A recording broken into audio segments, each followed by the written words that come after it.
आज से 150 साल पहले महान बांग्ला साहित्यकार और राष्ट्रप्रेमी बंकिम चंद्र चटर्जी द्वारा लिखा गया वंदे मातरम गीत आजादी के संघर्ष के दिनों में न केवल भारत के स्वतंत्रता संग्राम का प्रतीक बन गया, बल्कि करोड़ों देशवासियों में देशभक्ति के प्राण भी फूंके।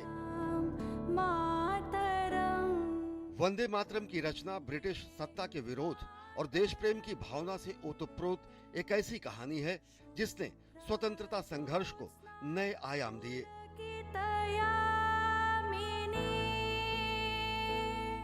इस गीत की रचना की पृष्ठभूमि 1870 के दशक में बंगाल के भीषण अकाल, अंग्रेजी कुशासन और जमींदारों के शोषण से मर रही जनता को जागृत करने के लिए उठे सन्यासी विद्रोह पर आधारित था।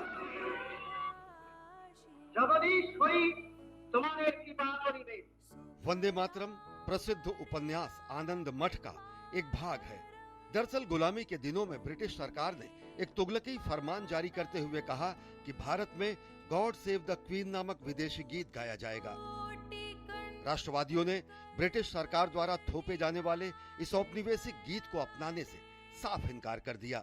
गुलामी के प्रतीक ब्रिटिश सरकार के इस फैसले के विरोध में बंकिम चंद्र चटर्जी ने 7 नवंबर 1875 को अक्षय नवमी के दिन देशभक्ति गीत वंदे मातरम की रचना की।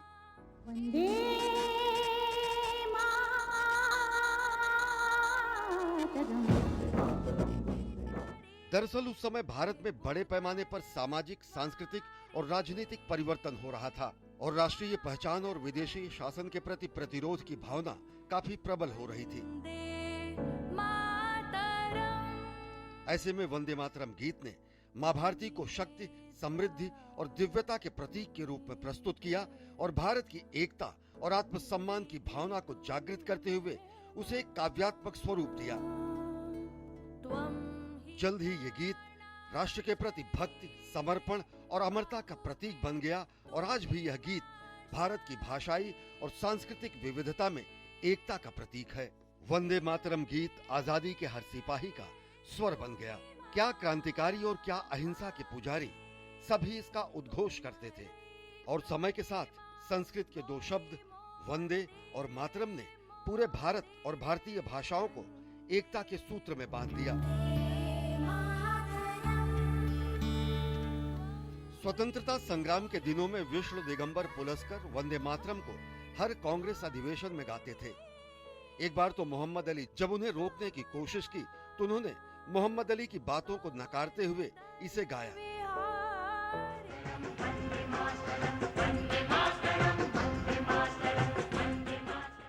और जब देश आजाद हुआ तो 15 अगस्त 1947 को ओंकारनाथ ठाकुर ने वंदे मातरम गीत गाकर आजादी का स्वागत किया।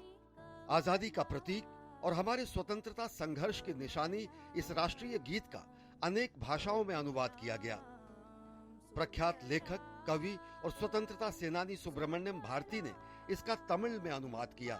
स्वर कोकिला लता मंगेशकर ने कन्नड़ भाषा में वंदे मातरम की शानदार प्रस्तुति दी है। स्वतंत्रता की 50वीं वर्षगांठ के अवसर पर स्वस्थ न होने के बावजूद पंडित भीमसेन जोशी ने संसद भवन के सेंट्रल हॉल में खड़े होकर वंदे मातरम गीत गाया।